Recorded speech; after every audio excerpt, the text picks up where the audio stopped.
We are counting down the days of this frenzied presidential election cycle. We are now less than 100 days away from the November election. Just in the past 2 weeks, the dynamics of the race have changed a lot. The shock of an attempted assassination of one candidate, the swapping out of another. We've had time to process these things as we look ahead to November and also consider how strategies need to shift if either side is going to have the winning argument to pick up the swing voters that will ultimately decide this election. So Senator Bledsoe, I'll let you go ahead and lead the conversation here. Traditional thinking would suggest that Vice President Harris would be bringing more women voters to the polls here. As a Republican woman that's holding office, does that argument really hold merit to you? I don't know. Women tend to vote more in general, especially if you look at Fayette County and surrounding counties. Women vote, and so I do think having a woman on the ticket matters. I think they like to see representation up there. Whether or not they'll cross on for person versus principles or issues, we'll have to wait and see.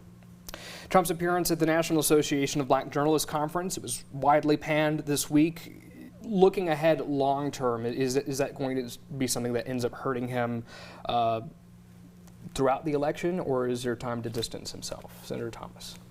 Bodie, you know, I watched that program, and I think we have to understand that Trump gave the performance that he intended to give.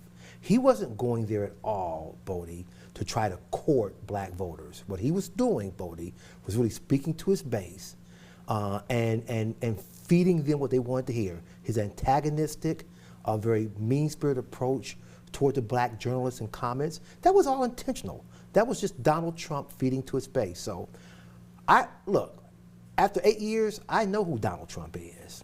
And so, you know, I'm not offended by that because we expected that. Does it seem to y'all that the president or former President Trump is doubled down on some of the statements that he's made in the past week? Is that helping or harming him? Well, buddy, I'm going to ask you this. We'll get a chance to ask you questions, but when I listen to Donald Trump talk, all I hear are very racist, very misogynistic, very mean-spirited, very hateful comments. I mean, every day when I listen to Donald Trump talk, what policy does he talk about? You know, what programs does he talk about? What does he say that I'm going to do this over the next 4 years to help the American people? You tell me what he says other than just very nasty, derogatory, critical comments to people. That's who Donald Trump is. Well, should the conversation be focused more on policy? Is that ultimately going to be engaging voters a bit more than what we're sort of seeing right now, which seems to be a lot of surface level discussions about the qualities of the candidates themselves versus their policies? Of course, but I see Amanda nodding her head. I'm going to let Amanda weigh in on this. Absolutely. I mean, I think issues are the reason people should go vote. They should know that we want a secure border. They should know that we want to have public safety in our country. They should want an economic development and inflation to be reduced and financial stability. They want groceries to be cheaper and gas to be cheaper and jobs to pay well. They want affordable housing. These are issues that Republicans laid out at the RNC, and I'm sure that Democrats will lay out at the DNC, and then we should move to an actual issue-based, principle-based discussion. We get caught up in a lot of identities. Will women vote for women? I hope they vote for more than women. I hope that most people take a time, and they have now time, especially in the social media world, where you can get online and find people's positions and find their issues and actually take the time to research that and then go vote for that. Do you think that the messaging that you're seeing from the Trump-Vance camp right now is working? Because there's not a lot of discussion, it seems, about the cost of groceries right now, but more focused on we're upset with who's at the top of the ticket on the other side. Here's what we're hearing today, Bodie. We're hearing from J.D. Vance saying that women who don't have children should not count in our society. That's the message he's been giving over the last week.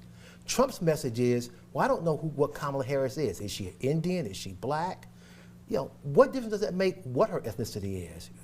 He's not talking about what people want to hear.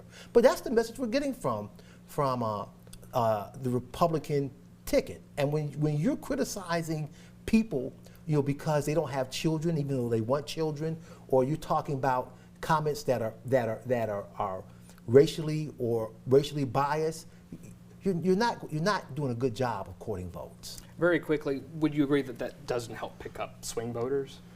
I don't think it does, and I also think it's what the media is putting out there quite a bit. Both of those have done other interviews and longer interviews and talked about actual issues, but it sure makes for good sound bites and gets everybody worked up.